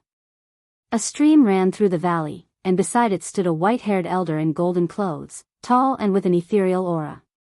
He gazed at his reflection in the water, brows furrowed. He was the true Yuan ancestor that all beings remembered. At this moment, the true Yuan ancestor had just taken his first step 7 days ago. He looked at his face, contemplating the meaning of his existence. Heavenly Tao. Heaven and earth. Immortal, his eyes flickered as he muttered softly as if asking himself. In these 7 days, he had consolidated his cultivation level, becoming a true heaven-opening Daluo immortal, but he had received many memories in his mind as if they were innate. He was born with a mission, but he felt a deep resistance to this mission from within. He was filled with curiosity about heaven and earth, and this curiosity broke through all shackles. He understood what a Daluo immortal was, and precisely because of this, he could not accept having any mission, seeing it as a form of bondage. Is it truly my own thoughts, or has heaven and earth, even the heavenly Tao, imposed them upon me? These words of the true Yuan ancestor were not spoken aloud. He felt that doing so would bring trouble. For some reason, from the moment he first opened his eyes, although he was curious about heaven and earth, there was also a deep-seated vigilance. He felt the presence of countless atmospheres on earth, but none were the same as his own, none felt akin. He even wanted to obliterate those atmospheres because they caused him discomfort. After much thought, True Yuan ancestor turned and walked out of the valley. He walked slowly, contemplating every step. True Yuan ancestor bestowed Fuyuan upon all beings, yet they did not know of his resistance toward them. In the years that followed, those grateful to him continually sang his praises, revered him like a god, and he heard these remarks while among the world, but he took no joy in them, becoming more vigilant instead. He always felt as if everything he saw and heard was guiding him. There was a certain force wishing for him to be grateful and compassionate toward those weaker atmospheres, a certain will wanting to determine his thoughts, which made him increasingly uncomfortable. His pace began to quicken, interacting with no other being, as if fleeing from a celestial net. Thousands of years later, he arrived at the ocean.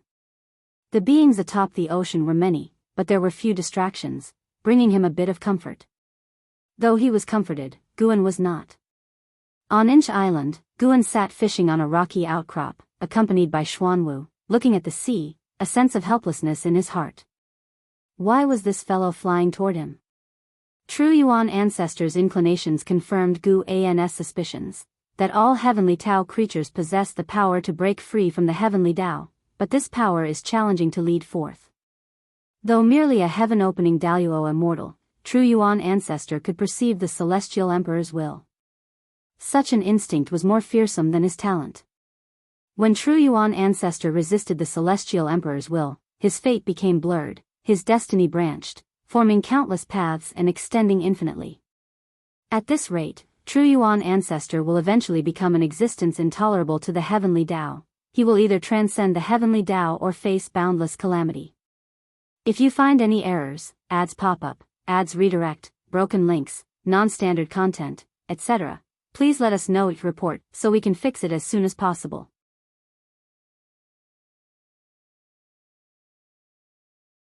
Chapter 930, true Yuan ancestors' trial. The summer sun blazed down upon the mountain peak and shrouded in immortal mist. Wu Xie stood at the cliff's edge, brow furrowed, his gaze piercing the clouds to look beyond the heavens. Ever since being threatened by that mysterious Taoist emperor, despite the assistance of his ancestors allowing him to cultivate at ease, the matter lingered in his heart. Today, he had a strong intuition. That Taoist emperor was coming. The person was descending from the outer heaven of central heaven. An ascender can only appear for the first time within the world itself. Beings coming from outside the world are invariably powerful, capable of conversing with the celestial court as unparalleled great powers. Wu Xie pondered how the person would descend. Would they arrive quietly on the Wushishi continent, or come with heavenly might, alarming the all-living beings under heaven? If it were the latter, Wuxia might have a hard time remaining hidden, which was not something Wu Xie wished to see. Arriving at central heaven, although Wu Xie did not venture out, he could sense the fortune of central heaven. Coupled with the many stories he had heard, he did not wish to be forced to leave before he truly understood central heaven firsthand. Wu Xie stood on the cliff, lost in thought, the golden lines on his forehead faintly visible, making him appear quite mystical. Freeway novel. Come at the same time. The Wushishi continent welcomed an old acquaintance of Guan, none other than Martial Resolution. Martial Resolution had come to the Wushishi continent by chance. Upon hearing that there were immortals there, he wanted to visit them. Ever since the supreme demon god was exterminated, after witnessing the massacre of the human race, Martial Resolution felt that perhaps the events he saw concealed a greater conspiracy. Why did the immortal gods above not deal with the supreme demon god earlier, but only act after the human race flourished? And the supreme demon god, acting in such an evil manner, knowing that the immortal gods observed humanity, yet remained so ostentatious. Why was the Son of Heaven the one to deal with the supreme demon god? Coming from the 3,000 great worlds, Martial Resolution was well aware of the struggle for the title of Son of Heaven, so the appearance of Emperor Taihao made him very sensitive. He could not understand, so he simply chose not to think about it. He did not want to get involved in worldly matters again, only wanting to pursue the Tao. He had traveled through central heaven, visiting many immortals and enlightened beings, benefiting immensely, and he thoroughly enjoyed this journey. As he took his first step onto the Middle Heaven continent, a look of disappointment showed on Martial Resolution's face. The spiritual energy on this continent was somewhat low, and even if there were immortals, their Tao practices were likely not very high. However, since he was here, Martial Resolution would not turn back. Even witnessing the local customs and people here was worthwhile. He proceeded along the mountain path, with an endless ocean behind him and majestic mountains stretching ahead. As he walked, he scanned the area with his divine sense. He was surprised to discover that the cultivation levels of the beings here were generally lower than outside, yet he did not regard this continent with disdain, rather, it piqued his curiosity even more. Despite the generally weaker beings, they managed to live in harmony, which was not commonly seen. In central heaven, the law of the jungle was prevalent, so why hadn't stronger beings come to occupy this land? Although central heaven was vast, as more powerful beings arose, the land without a master naturally became scarce. At this moment, Martial Resolution seemed to sense something, instinctively turning to see a black-robed man appear on the hill behind him. This black-robed man, with disheveled hair, resembled a ghost. He was barefoot, holding a bone staff in his right hand, embodying darkness itself. Merely standing there sent chills of terror through Martial Resolution. Now close to the heaven-balancing golden immortal realm, even Martial Resolution felt his hackles rise when faced with this person. Martial Resolution frowned, subconsciously wanting to inquire of the other person. But the black-robed man took a step forward, directly crossing over to stand in front of Martial Resolution. The two were less than 20 centimeters apart, their eyes meeting, Martial Resolution's pupils dilated abruptly, and he instinctively wanted to step back, yet he was enveloped by an unimaginable sense of oppression, unable to move. Martial Resolution saw the icy killing intent in the other's eyes. Primordial Tao Emperor? Foolish, but your cause and effect are not simple. For now, I'll spare you. Get lost, or you will be buried along with the all-living beings of this continent. The black-robed man said coldly. As the words fell, Martial Resolution breathed a sigh of relief, stumbling back a few steps, fear etched upon his face. The black-robed man snorted coldly, turning into a black wind that swept past Martial Resolution. Martial Resolution instinctively turned to look, only able to see him disappear into the distant forest, unable to trace his movements. Buried? Martial Resolution recalled the man's words, his heart pounding in terror. Judging from the suppression earlier, he was by no means a match for this person. He had no cause and effect with the creatures of this continent and naturally would not be buried for them. All he felt was a sigh in his heart. Such a harmonious land was about to be destroyed. Indeed, every place in Central Heaven was filled with savagery and killing intent. Martial Resolution stopped thinking about it, leaping into the air towards the distance. At the same time, in the forest, the black-robed man's neck was held by a hand, raised high, both his hands clutching that hand, a look of fear and despair on his face, entirely different from when he faced Groom earlier. Who exactly are you?" the black-robed man asked with a trembling voice. Facing the person before him, he had no power to resist. The other appeared so quickly that he was captured before he could react. Groom held the black-robed man, an amused smile on his face as if discovering an interesting toy. He was too lazy to converse with the black-robed man, directly snapping his neck. Crack! The black-robed man's eyes bulged, and then he quickly shrank, falling into Groom's hand, transforming into a crooked-necked wooden figurine clad in black clothes, resembling a puppet. Groom hung this wooden figure on his belt, then turned to leave. As for Martial Resolution's departure, Groom felt no regret. He did not want to meet Martial Resolution just yet. Since the supreme demon god was exterminated, Martial Resolution's mood had remained heavy, and amid such emotions, his limit on lifespan continued to increase, with his future Tao practice limit also rapidly rising. This was Martial Resolution's own fortune. Before he walked out of it himself, Groom would not meet him. After taking 7 steps, Groom arrived at Inch Island. He stood on the cliff of Inch Island, his gaze fixed on the distant ocean. Under his watch, rolling thunderclouds gathered over the ocean, as if a storm was imminent. He smiled, tossing the wooden figure hanging from his waist lightly in that direction. "I give you a test to see if you can pass through him," Groom murmured softly. He spoke of the true Yuan ancestor. The true Yuan ancestor had come because he felt that the heavenly Tao suppression was weak here at Inch Mountain, which would undoubtedly bring some trouble to Inch Island. However, a meeting of fate was at hand, and Groom was willing to give him a chance. This black-robed man was no simpleton. He was a genuine Tao extreme Daoist immortal, also a Daoist emperor. He was a servant of the creator of the Daoist emperor, here to force out Groom, trying to expose Groom to the celestial Tao immortal gods. Unfortunately, this creator had underestimated Groom's Tao practice. As for why he did not dare to show himself, it was because he too feared the celestial court. The heavenly Tao did not allow him. The true Yuan ancestor was merely a heaven-opening Daoist immortal, by no means a match for the Tao extreme Daoist immortal, so Groom had laid some plans to force that creator to show himself. Groom could directly find that creator, but he hoped even more that the creator would walk before him, to perish in shock and despair, the price for scheming against him. If you find any errors, ads pop up, ads redirect, broken links, non-standard content, etc., please let us know to report so we can fix it as soon as possible.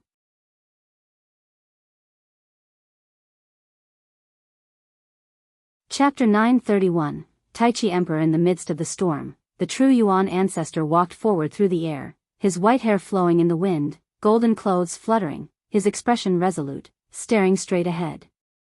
His gaze suddenly fell towards the west. Following his gaze, amidst the raging waves, there was a small island standing quietly. Regardless of how fierce the surrounding waves were, this island was never inundated. He hesitated for a moment, then flew towards that small island. He didn't deliberately fly into this sea region, but encountered sudden changes in the weather along his way. At first, he didn't pay attention, but later he couldn't fly out of this sea region, realizing that he might have inadvertently entered a forbidden area set by the rules of heaven and earth. There are many such forbidden areas, created by the rules, causing creatures to lose direction, or to sink into decadence and rot, with effects that vary. Having traveled extensively, the true Yuan ancestor remained calm, believing he could break through with his abilities. However, reality was not what he expected. After a long time without being able to break free, the true Yuan ancestor became cautious.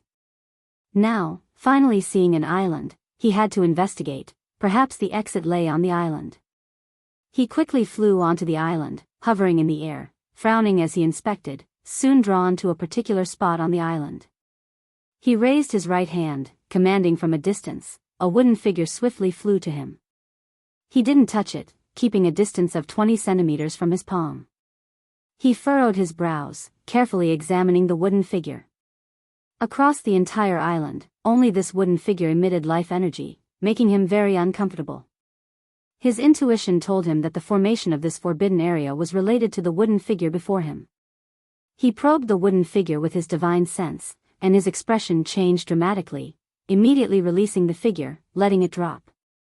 Watching the figure fall into the forest below, he tightly frowned.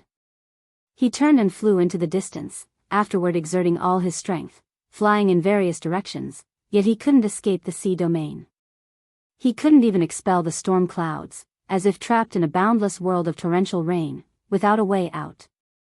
Several hours later, the true Yuan ancestor returned to the island, entering the forest, found the wooden figure fallen among the grass. His eyes became resolute, deciding to release the terrifying presence within the wooden figure. Born as a heaven-opening Daluo immortal, he had never fought before. He disliked fighting because since birth, he wanted to destroy the energies that displeased him, fearing submission to such instincts. But now, perhaps it was time to test his power, to break barriers with his strength. He still had untapped greater power. The true Yuan ancestor cast a spell on the wooden figure, smashing it instantly. A surge of black fog erupted, swiftly engulfing the entire forest. Amid the dazzling and strange chaos void, a vast star cloud concealed countless realms. These realms appeared like continents, surrounded by various lights, as if stones encased in bubbles. Above these realms, a piece of curved wood pierced through the star cloud, and on the curved wood, stood a figure. This was a man dressed in a dark red robe, his features youthful and handsome, hair black and white intertwined, loosely draped, surrounded by multicolored streams of air, causing his robes to gently flutter. He sat on the curved wood, body leaning against a small table, one hand supporting his cheek, posture lazy. He slowly opened his eyes, his gaze emitted brilliant light, akin to two appearing suns, brightening the entire void. That feeling again, unable to deduce, what divine presence are you? FREEWEBNOVL. COM, the man in the red robe murmured, his tone bewildered. He was the presence referred to as the Creation Tao Emperor, with the Tao name Tai Chi. Tai Chi Emperor was born from the heavenly Tao, forced into chaos due to some special reasons. He left behind his great Tao destiny in the heavenly Tao, rooting and sprouting as more cultivators emerged, with his own Tao practice also strengthening. Until one day, he noticed the growth speed of his Tao practice slowing. Through deduction, he discovered a new great Tao destiny emerging within the heavenly Tao, known as Primordial Tao Emperor, puzzling him. Didn't the Celestial Emperor promise only a single great Tao destiny would exist? Due to apprehension about the Celestial Emperor, he could only secretly observe Primordial Tao Emperor. Later, he understood why the Celestial Court allowed Primordial Tao Emperor's existence. Unlike his great Tao Emperor, which strengthened through slaughter and mutual devouring of destiny, his great Tao destiny was utilitarian and aggressive, but Primordial Tao Emperor was pure, not threatening any destiny, compatible with other great Tao destinies. When he saw a great Tao Emperor concurrently cultivating Primordial Tao Emperor, he realized Primordial Tao Emperor was different. Previously, attempts to concurrently cultivate different great Tao destinies failed, with the severe cases falling into demonic possession, dying violently. Due to Primordial Tao Emperor's uniqueness, the great Tao Emperor was fearful. What kind of existence could create such a great Tao destiny? What was its purpose? When some great Tao Emperors began doubting, thinking great Tao Emperor might be inferior to Primordial Tao Emperor, he understood the ambition behind it. He felt he couldn't sit idly by. He dispatched his servant, the Black Desire Emperor, appearing confident but secretly considering Black Desire Emperor as expendable. He hoped to force the existence to reveal itself with Black Desire Emperor's strength. Over countless years, he used the destiny created through Great Tao Destiny Emperors to infiltrate the cause and effect of Primordial Tao Emperor, investing years into it. Tai Chi Emperor's gaze turned to the heavenly Tao, reflecting the scene of central heaven in his pupils. He was certain that the source of Primordial Tao Emperor's cause and effect was in central heaven, and the disappearance of the Black Desire Emperor for a while, followed by its reappearance days later, puzzled him. Why didn't the opponent eliminate the Black Desire Emperor? Wasn't Black Desire Emperor strong enough to provoke the opponent? The Black Desire Emperor was Dao Extreme Daluo Immortal, defeated silently wouldn't be easy. Most puzzling was, why did the Celestial Emperor indulge such a strong presence? He could discern that Primordial Tao Emperor and the Heavenly Tao were unrelated, definitely not the Celestial Emperor's scheme. Despite the mystery, he wouldn't report to the Celestial Emperor, for he not only sought to destroy Primordial Tao Emperor but also the Celestial Court, where the key lay in eliminating the Celestial Emperor. How powerful was the Celestial Emperor? Tai Chi Emperor lurked within chaos, waiting for an opportunity. As Tai Chi Emperor pondered, his expression subtly changed. That aura, could it be? Tai Chi Emperor showed joy, even suddenly stood up. He sensed the aura of Black Desire Emperor fighting. The joy wasn't for Black Desire Emperor, but the heavenly Tao creature confronting him. Such cause and effect, such aura, surely the variable he had always awaited. If you find any errors, ads pop up, ads redirect, broken links, non-standard content, etc., please let us know each report so we can fix it as soon as possible.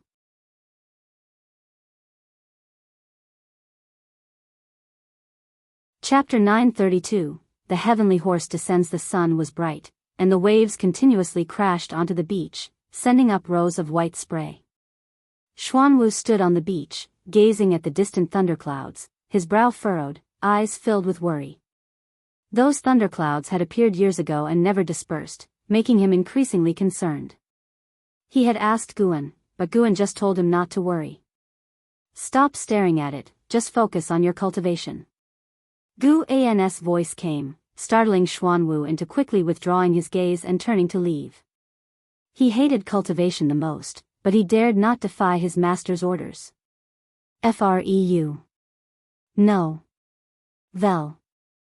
Calm Guan, who was painting in the courtyard, felt rather helpless about Xuanwu's mindset. Unlike the deep-sea dragon carp, Xuanwu had no desire to become strong. In Xuanwu's heart, striving for strength had no meaning, he preferred sleeping. The challenge with Luan before was also forced by Guan. Guan hoped they could motivate each other, but it failed. After Luan left, Xuanwu frequently slacked off to sleep. Even when the true Yuan ancestor and the Black Desire Emperor fought nearby, it failed to ignite a diligent spirit in Xuanwu. Though Guan was helpless, he wasn't angry. Everyone has choices, and Xuanwu could make his own. He was painting a scene of the battle between the true Yuan ancestor and the Black Desire Emperor. The Black Desire Emperor looked fierce, while the true Yuan ancestor's back was as steady as Mount Tai. He suppressed the cultivation level of the Black Desire Emperor. As the true Yuan ancestor grew stronger, the restrictions on the Black Desire Emperor weakened, so the battle was very intense, with both sides going all out. The reason he painted here was to wait for another presence. The Tai Chi Emperor of the Creation Tao Emperor. He had already seen all the causes and effects of the Tai Chi Emperor, knew everything about him, and knew that the Tai Chi Emperor would soon descend, ready to capture the true Yuan ancestor. Guan painted while watching the battle, feeling quite leisurely. He now increasingly understood the feelings of the Celestial Emperor. But unlike the Celestial Emperor, he had no such strong desire for control. Even towards his disciples, he never forced them to stay by his side, nor cared for the so-called power. Whinny, suddenly, a loud whinny echoed across the sky, causing Xuanwu, who was dragging himself towards his cultivation site, to look up. Immediately, his eyes widened as he saw a glorious golden rainbow appear on the distant horizon. On that golden rainbow galloped a magnificent, large white horse. This horse also had a pair of dragon horns on its head, clearly having reached the Tai-Ching golden immortal realm, its aura surpassing all creatures in the world, giving him an indescribable sacred feeling, making him have the urge to worship. Guan also looked up and saw a figure standing on the head of that white horse, exuding the aura of an immortal god. This reminded Guan of ancient myths, where the offspring of immortal gods would descend to the lower realm to frolic wantonly, without ill intentions yet bringing disaster to the human world. This immortal god's figure was the offspring of a supreme immortal, riding a heavenly horse from the celestial court, wanting to see the legendary central heaven. The blatantness of this immortal indicated that the celestial court's restrictions on entering and exiting central heaven were beginning to relax, forecasting that more immortal gods would descend in the future, making immortal gods no longer just mythical to the living beings. Xuanwu hurried up the mountain to Gu An's side, asking nervously, "Master, what is the origin of that horse?" The heavenly horse had already galloped into the distance, not heading toward Inch Island. As for the sea area where the true Yuan ancestor and Black Desire Emperor battled, Guan had obscured its causes and effects, allowing only the Taichi Emperor to feel it. A heavenly horse from the celestial court. Many breeds exist. This one is a warhorse for battling evil demons, capable of trampling you to death with one hoof. Your turtle shell wouldn't withstand it. Guan said softly, and at the end, he glanced at Xuanwu with a teasing look. Xuanwu tensed up in fright and asked further, "Master, you are so powerful and know so much about immortal gods. Could you be an immortal god from the heavens?" "I am not." "Why not?" "Why should I be? Is being an immortal god very good?" Guan looked at Xuanwu, asking curiously. Xuanwu felt restless under his gaze, but seeing that it wasn't a scold, he bravely said, "All living beings cultivate immortality to become immortals. Only by being an immortal god can we know why we should become one." Guan chuckled, asking, "Do you want to ascend to immortality?" "Of course, I want to. I also want to see the celestial court. If life there is too tense, I can leave," Xuanwu said with a longing expression. "The celestial court is not a place you can come and go as you please, and immortal gods may not be as carefree as you imagine." Guan shook his head, smiling wryly. However, he was also curious about the immortal gods. Even though he could see their lives, he contemplated whether he should try it himself. Where is absolute freedom? Xuanwu sighed, his eyes showing a hint of resentment. Guan found it reasonable, nodding, "In that case, why don't you quickly go cultivate?" His face turned stern, scaring Xuanwu into a shiver, who quickly turned around and ran off. Immortal gods, I wonder if they are interesting. Guan mumbled to himself, redirecting his gaze to the paper before him. He removed the painted paper and replaced it with a new sheet of white paper, preparing to paint the heavenly horse from earlier. Could someone like me also ascend to immortality? Leah kneeled on the ground, looking at the white-haired ancestor meditating under the tree in front, asking in shock. This was the dojo of the white-haired ancestor. Upon Martial Resolution's recommendation, Leah came to seek immortal fate. The white-haired ancestor sat with a dignified posture, her face serene.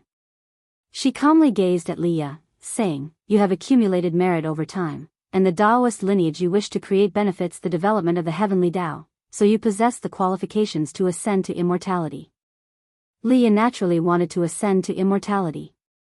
It was for this reason that he came to Central Heaven, yet he didn't expect to encounter an opportunity with the immortal god so soon, knowing that the white-haired ancestor before him was a bona fide immortal god. "But my cultivation level," Leah suppressed his excitement, hesitantly asking. The white-haired ancestor replied, "Whether you can ascend to immortality, cultivation level is the least important. After ascending, you will naturally become stronger, surpassing all living beings."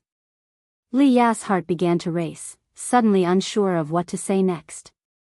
However, the white-haired ancestor's tone shifted, and these words quickly disappointed Leah. "Indeed, ascending to immortality is not that easy." The white-haired ancestor said, "What you need to do now is continue your previous endeavors, take in disciples, create your Taoist lineage, travel the world, establish merit, and one day, an immortal official will descend, personally find you, and take you to the celestial court." Immortal official? Li Ya's hope reignited once more. Just as he was about to inquire further, the white-haired ancestor closed her eyes and said, "Go, you should have already received the answer you sought." Hearing this, Li Ya gave her one last deep look, then respectfully bowed and stood up to leave. Turning towards the mouth of the valley, Li Ya's eyes were filled with anticipation and determination. This meeting at least confirmed the path he was to follow was the correct one. If you find any errors, ads pop up, ads redirect, broken links, non-standard content, etc., please let us know report so we can fix it as soon as possible. You're tuning into the Dreamy Love Stories YouTube channel. Don't forget to subscribe and join us on this journey to catch the most captivating stories.